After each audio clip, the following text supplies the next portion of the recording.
Hi, welcome back to my YouTube channel. ಇದು ಶನಿವಾರದ vlog ಆಗಿದೆ. ನಾನು ಶನಿವಾರ ಬೆಳಗ್ಗೆನೆ 5:45ಗೆ ಹೊರಟು 6:30 ಅಷ್ಟೊತ್ತಿಗೆ ಮುಕ್ತಿನಾಗ ದೇವಸ್ಥಾನಕ್ಕೆ ಹೋದೆ. ಅಲ್ಲಿ ಗೌರಿ ಅಮ್ಮನವ್ರ ಹತ್ರ ಮೆಡಿಸಿನ್ಸ್ ತೊಗೋಬೇಕಾಗಿತ್ತು. ನಾನು ಲೈನಲ್ಲಿ ಕೂತು ಟೋಕನ್ ತೊಗೊಂಡು 8:15ಗೆ ಗೌರಿ ಅಮ್ಮನವ್ರು ಬಂದರು. ಇಲ್ಲಿ ನರಸಿಂಹಸ್ವಾಮಿ ದೇವಸ್ಥಾನ ಅದು. ಅಲ್ಲಿ ಅವ್ರು ನಮಸ್ಕಾರ ಹಾಕ್ಕೊಂಡು ಅಲ್ಲಿಂದ ಒಳಗಡೆ ಹೋಗಿ ಮೆಡಿಸಿನ್ಸ್ ಕೊಟ್ಟರು ಎಲ್ರಿಗೂ. ನನಗೆ ಮೆಡಿಸಿನ್ಸ್ ತೊಗೊಳ್ಳೋಷ್ಟೊತ್ತಿಗೆ 10-10:30 ಆಯಿತು. ಅಲ್ಲಿಂದ ಬಂದು ನಾನು ಮೇಲ್ಗಡೆ ದರ್ಶನ ಮಾಡಿ ದೇವ್ರ ದರ್ಶನನ ಹೊರಗಡೆ ಬಂದು ವಿಡಿಯೋ ಮಾಡಿದೆ. ಒಳಗಡೆ ದೇವ್ರದ್ದು ಗರ್ಭಗುಡಿಯಲ್ಲಿ ವಿಡಿಯೋ ಮತ್ತು ಫೋಟೋಸ್ ಅಲೋ ಇಲ್ಲ. ಹಾಗಾಗಿ ನಾನು ಹೊರಗಡೆ ಬಂದು ವಿಡಿಯೋ ಮಾಡಿಕೊಂಡೆ.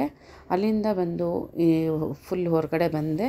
ಅಲ್ಲಿ ನಾಗ ಪ್ರತಿಷ್ಠಾಪನೆ ಮಾಡಿದ್ದಾರಲ್ಲ, ಅದು ಗುಡಿ ಇತ್ತು. ಅಲ್ಲೂ ಕೂಡ ನಾನು ವಿಡಿಯೋ ಮಾಡಿಕೊಂಡು ಅಲ್ಲಿಂದ ನಾನು ಹೊರಟೆ. ನಮ್ಮ ಕೊನೆ ವಾರ ಆಗಿರೋದ್ರಿಂದ ಶ್ರಾವಣ ನಮ್ಮ ಮನೆಯಲ್ಲಿ ಮತ್ತು ನನ್ನ ನಾದಿನಿ ಮನೆಯಲ್ಲಿ ಶ್ರಾವಣ ಪೂಜೆ ಇಟ್ಕೊಂಡಿದ್ವಿ, ದಾಸಪ್ಪನ ಪೂಜೆ.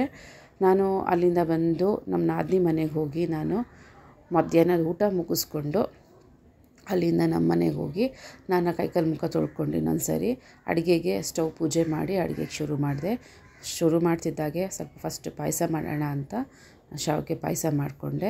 ಅಲ್ಲಿಂದ ನಾನ್ ವೆಜ್ ನಾವು ಮಾಡೋದು, ನಮ್ಮ ನಾದಿನಿ ಮನೇಲಿ ಸಿಹಿ ಅಡುಗೆ ಮಾಡೋದು.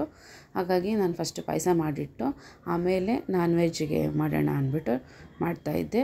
ನನ್ನ ಮಗ ಒಂದು ಕಡೆ ಅಡುಗೆ ದೇವ್ರ ಮನೆದೆಲ್ಲ ನಾನು ಬೆಳಗ್ಗೆ ಪೂಜೆ ಮಾಡಿ ಹೋಗಿದ್ವಿ. ಆದರೆ ದೇವ್ರಿಗೆ ದಾಸಪ್ಪನ ಪೂಜೆ ಮಾಡೋದಕ್ಕೆ ಏನೇನು ಬೇಕೋ ಅದನ್ನೆಲ್ಲ ನನ್ನ ಮಗ ಸಿದ್ಧ ಮಾಡಿದ. ಅಲ್ಲಿಂದ ದಾಸಪ್ಪ ಬಂದರು. ಅವ್ರದ್ದು ವಿಗ್ರಹ ಅದು ಇದೆಲ್ಲ ಇಟ್ಟು ಅವ್ರು ಜೋಡಿಸಿ ಮತ್ತು ಬಿಳಿ ನಾಮ ಕೆಂಪು ನಾಮ ಎರಡೂ ಕಲಸಿ ಪೂಜೆ ಮಾಡಿ ಎಲ್ರಿಗೂ ಅದನ್ನೇ ಇಡ್ತಾರೆ. ನೋಡಿ ಪೂಜೆ ಮಾಡೋಕ್ಕೆ ಏನೇನು ವ್ಯವಸ್ಥೆ ಮಾಡ್ತಾಯಿದ್ದಾರೆ ಅಂತ. ತುಂಬಾ ಚೆನ್ನಾಗಿ ಈ ಹುಡುಗನಿಗೆ ಒಂದು 25-26 ವರ್ಷ ಇರ್ಬೋದು. ತುಂಬಾ ಚೆನ್ನಾಗಿ ಪೂಜೆ ಮಾಡ್ತಾರೆ ದಾಸಪ್ಪ. ನಾನು ಸುಮಾರು ಒಂದು 8-9 ವರ್ಷದಿಂದ ಈ ದಾಸಪ್ಪನ್ನೇ ನಾನು ಕರೆಸೋದು. ಈ ವರ್ಷ ನಮ್ಮ ನಾದಿನಿ ಮನೆಯಲ್ಲೂ ಅವ್ರು ಕರೆಸ್ತಾ ಇದ್ದಂಥ ದಾಸಪ್ಪ ತುಂಬ ಲೇಟಾಗಿ ಬರ್ತೀನಿ ಅಂತ ಹೇಳಿದ್ರಂತೆ. ಹಾಗಾಗಿ ನಾನು ಇವರನ್ನೇ ಅವ್ರ ಮನೆಗೂ ಕೂಡ ಕಳಿಸಿದ್ದೆ. ತುಂಬ ಚೆನ್ನಾಗಿ ಪೂಜೆ ಮಾಡಿಕೊಟ್ರು ಅಂತ ಅವಳು ಹೇಳಿದ್ಲು.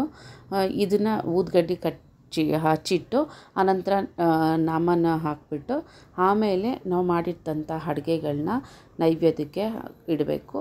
ಅವು ನೈವೇದ್ಯ ಹಿಟ್ಟಾದಮೇಲೆ ಅದು ಮಾಡ್ತಾರೆ. ನನ್ನ ತಮ್ಮನೂ ಅವತ್ತು ಮೆಡಿಷನ್ ತಂದಿದ್ನಲ್ಲ ಅಪ್ಪನಿಗೆ, ಅದನ್ನು ತೊಗೊಂಡೋಗೋಕ್ಕೆ ಅಂತ ನನ್ನ ತಮ್ಮ ಕೂಡ ಬಂದ ಪೂಜೆ ಟೈಮಿಗೆ.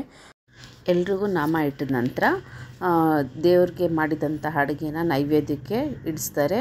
ನೋಡಿ ನನ್ನ ಮಗನೇ ಎಲ್ಲ ಬಡಿಸ್ತಾ ಇದ್ದಾನೆ. ಅವ್ರು ಕೂತ್ಕೊಂಡು ಹೇಳ್ತಾ ಇರ್ತಾರೆ ಏನೇನು ಬಾಕಬೇಕು ಅಂತ. ಈ ಸರಿ ನನ್ನ ಮಗನ ಕೈಲೇ ಬಡಿಸ್ತಾ ಇದ್ದೀನಿ ಏನೇನು ಅಂತ. ಫಸ್ಟು ಉಪ್ಪು ಹಿಟ್ಟು ಪಾಯಸ ಹಾಕಿ ಅನ್ನ ಸಾಂಬಾರು ಮುದ್ದೆ ಹಾಗೆ ಒಂದು ಚೊಂಬಲ್ಲಿ ನೀರು ಇದಿಷ್ಟು ಇಟ್ಬಿಟ್ಟು ಮೇಲ್ಗಡೆ ಒಂದು ಎಲೆನ ಮುಚ್ಚಿಟ್ಟು ಆನಂತರ ಪೂಜೆ ಶುರು ಮಾಡ್ತಾರೆ. ತುಂಬ ಚೆನ್ನಾಗಿ ಪೂಜೆ ಅಂತೂ ಆಯಿತು. ಸರಿಯಾಗಿ ಸಂಜೆ 6-6:30 ಅಷ್ಟೊತ್ತಿಗೆ ನಮ್ಮ ಮನೆಯಲ್ಲಿ ದಾಸಪ್ಪನ ಪೂಜೆ ಮುಗಿಸಿದ್ವಿ. ಆನಂತರ ಅವ್ರಿಗೆ ದಕ್ಷಿಣೆ ಇಟ್ಟು ಮತ್ತು ಅಕ್ಕಿ ಅದನ್ನೆಲ್ಲ ತುಂಬಿ ಅವ್ರದ್ದು ಬೌಲ್ಗೆ ಕೊಟ್ಟು ಕಳಿಸ್ಬೇಕು. ತುಂಬಾ ಚೆನ್ನಾಗಿ ಪೂಜೆ ಅಂತೂ ಆಯಿತು. ಯಾರು ನನ್ನ ಚಾನಲ್ನ ಹೊಸ್ದಾಗಿ ನೋಡ್ತಿದ್ದೀರಾ ಅವರು ಸಬ್ಸ್ಕ್ರೈಬ್ ಮಾಡ್ಕೊಳ್ಳಿ, ಹಾಗೆ ಲೈಕ್ ಮಾಡಿ. ಪೂಜೆ ಇಷ್ಟ ಆಗಿದ್ದರೆ ಕಮೆಂಟ್ ಹಾಕಿ. ಹಾಗೆ ನಾವೂ ಕೂಡ ಅವ್ರು ಪೂಜೆ ಮುಗಿಸಿದ್ಮೇಲೆ ನಾವೂ ಪೂಜೆ ಮಾಡಿ ಅಲ್ಲಿಂದ ಅವರು ಇನ್ನೊಂದು ಸರಿ ಅದನ್ನು ಊದ್ತಾರೆ. ಅದೇನು ಊದೋದು ನನಗೆ ಗೊತ್ತಿಲ್ಲ ಅದ್ರ ಹೆಸರು. ಅದು ಊದಿದ ನಂತರ ನೈವೇದ್ಯ ಫುಲ್ ನೈವೇದ್ಯ ತೋರಿಸ್ಬಿಟ್ಟು ಆಮೇಲೆ ಹೊರಡ್ಬೇಕಾದ್ರೆ